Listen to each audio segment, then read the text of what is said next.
21 वर्षांची विश्वसनीय परंपरा म्हणजेच संदेश चष्माघर। आता 1999 रुपयात 2 चष्मे, सर्व प्रकारचे ब्रँडेड गॉगल्स आणि स्पेक्ट्स उपलब्ध, प्रोग्रेसिव्ह लेन्सेसची संपूर्ण रेंज, नेत्रतज्ञांमार्फत नेत्र तपासणी, सर्व प्रकारचे कम्प्युटर यूजसाठी चष्मे उपलब्ध, विनम्र आणि तत्पर सेवा। ठिकाण संदेश चष्माघर, काळा नंबर 31 आणि 32, बस स्टँड कॉम्प्लेक्स, पहिला मजला, दत्त मंदिरा शेजारी, संगमनेर। प्रोप्रायटर अमोल देशमुख, 9150 290 290 आणि 9270 37 41 74। या ठिकाणी गावोगावच्या आमच्या सरपंचांच्या भूमिका सुद्धा सांगितल्या, कारण सरपंच हा त्या गावचा पालनकर्ता असतो, त्या गावचा दाता असतो आणि त्याची जबाबदारी गावचा प्रपंच नीटनेटका चालवण्याची असते। अकोल्यातील सर्वच ग्रामपंचायत सरपंचांच्या वतीनं आणि सकल मराठा समाजाच्या वतीनं कडकडीत बंद पाळला गेला। या बंदला व्यापारी वर्गानं तसेच छोट्या मोठ्या व्यावसायिकांनी भरभरून प्रतिसाद दिलाय आणि अकोल्याचा बंद यशस्वी केलाय। बीड जिल्ह्यातील मस्साजोगचे माजी सरपंच संतोष देशमुख यांची निर्घृणपणे हत्या झाली। या हत्येचं राजकारण करून आरोपीला कोण पाठीशी घालतंय, त्यांनाही सह आरोपी करून कठोर शिक्षा करावी, या आरोपींना त्वरित पकडावं, त्यांना फाशी द्यावी अशी मागणी आंदोलकांच्या वतीनं केली गेली आहे। माजी सरपंच संतोष देशमुख यांच्या हत्येचे तीव्र पडसाद अकोले शहरातही उमटलेत। आज सकाळी 11 वाजता अकोले बसस्थानकासमोर अकोले तालुक्यातील ग्रामपंचायतींचे सरपंच, उपसरपंच, अकोलेकर तसेच सकल मराठा समाज या बंदमध्ये सहभागी झाला आणि हा बंद यशस्वी केला। बीड जिल्ह्यातील मस्साजोगचे सरपंच संतोष देशमुख यांची जी 22 दिवसापूर्वी निर्घृण हत्या झाली, त्या संदर्भामध्ये अकोले तालुक्यामध्ये सर्वपक्षीय, सर्वधर्मीय आणि अकोले तालुका व्यापारी असोसिएशनच्या वतीनं कडकडीत बंद पाळण्यात आला, कारण ती घटना अत्यंत गंभीर होती, त्याचे संपूर्ण राज्यात पडसाद उमटले। त्या घटनेचा निषेध करण्यासाठी संपूर्ण अकोलेकरांनी या ठिकाणी मोठ्या प्रमाणावर सहकार्य केलं। आज बस स्थानकावर या ठिकाणी दिवंगत संतोष देशमुख यांच्या प्रति श्रद्धांजली वाहण्याचा कार्यक्रम आम्ही या ठिकाणी केला।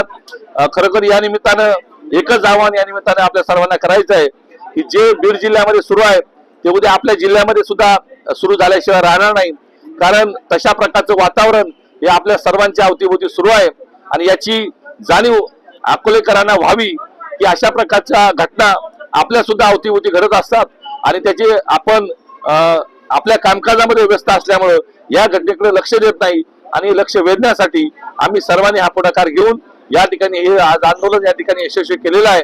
माझी या निमित्ताने एवढीच प्रशासनाला विनंती आहे की संतोष देशमुख यांच्या मारेकऱ्यांना जास्तीत जास्त कठोर शिक्षा झाली पाहिजे आणि त्याचबरोबर बिहारमध्ये जो गुंडाराज आहे तशाच प्रकारचा गुंडाराज बीड जिल्ह्यामध्ये सुरू आहे, तो बीड जिल्ह्यातला गुंडाराज तातडीने संपवण्याची गरज आहे, अशा प्रकारची मागणी या निमित्ताने मी या ठिकाणी करतो।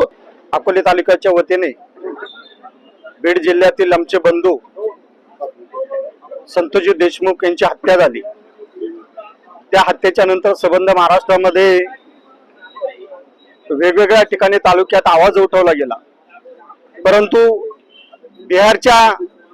बिहारची पुनरावृत्ती या बीड जिल्ह्यामध्ये झाली।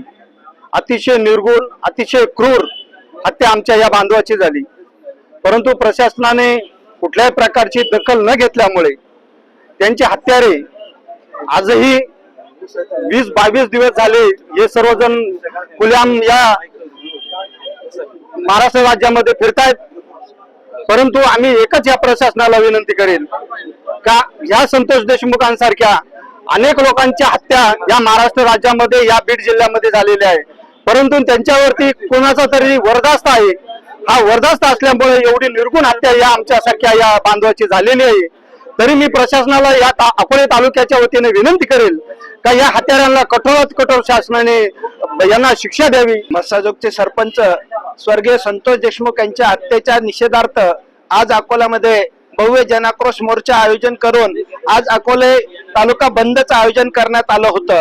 त्या बंदमध्ये सहभागी झाल्याबद्दल मी सर्वांचे आभार व्यक्त करतो आणि अत्यंत निर्गुण जी हत्या, ही माणुसकीला काळीमा फासणारी जी हत्या झालेली आहे, त्याच्या आरोपींना फाशीची शिक्षा झाली पाहिजे व या आरोपींना जे कोणी संरक्षण देतात ते समाजकारणातले, राजकारणातले किती मोठे असले तरी त्यांच्यावर सुद्धा त्यांनाही शिक्षा झाली पाहिजे, ही या निमित्ताने आम्ही मागणी करत आहेत।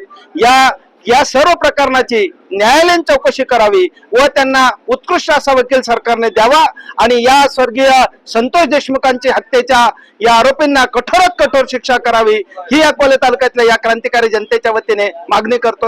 बीड जिल्ह्यातील मस्साजोगचे सरपंच संतोष देशमुख यांच्या हत्येच्या निषेधार्थ आज अकोले तालुक्यात कडकडीत बंद ठेवण्यात आला होता.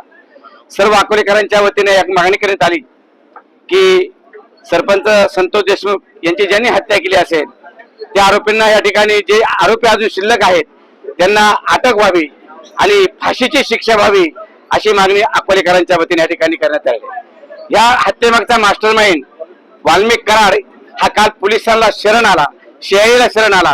परंतु मला या ठिकाणी या निमित्ताने सांगायचं आहे की या महाराष्ट्रातील यंत्रणा आहे ही यंत्रणा पूर्णपणे कुचकामी ठरलेली आहे. कारण 15 दिवसापासून जो वाल्मिक कराड फरार होता तो या यंत्रणेला सापडला नाही. हे यंत्रणेचं शासनाचं अपयश आहे. त्याला शरण यावं लागलं.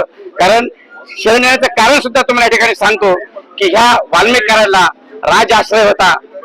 त्या बीड जिल्ह्यातील 2 मंत्री त्यामध्ये पंकजा मुंडेताई असतील, धनंजय मुंडे असतील, त्यांच्या ज्यावेळेस आपण सभेमध्ये बघितलं असेल का खुलेआम पंकजाताई मुंडेने सांगितलं की धनंजय मुंडेचं या वाल्मिक कराड साहेब पान हलत नाही आणि तोच वाल्मिक कराड या ठिकाणी आरोपी या ठिकाणी दिसतोय. अशा वाल्मिक कराडाला या ठिकाणी फाशीची शिक्षा झाली पाहिजे. जरी तो शरण आला असेल परंतु फास्ट ट्रॅक कोर्टामध्ये ते केस चालून जे आरोपी असतील त्यांचा मास्टर माइंड जो असेल त्यांना सर्वांनी अटक करून कठोर अशी शिक्षा आणि शासन आणि फाशी झाली पाहिजे अशी अकोलेकर जनतेच्या वतीने या ठिकाणी आज मागणी करण्यात आलेली आहे. आंदोलकांच्या वतीनं तहसीलदार डॉक्टर सिद्धार्थ मोरे आणि पोलीस निरीक्षक मोहन बोरसे यांना निवेदन दिलं गेलंय. Bharat Reghate, C news Marathi, Akole.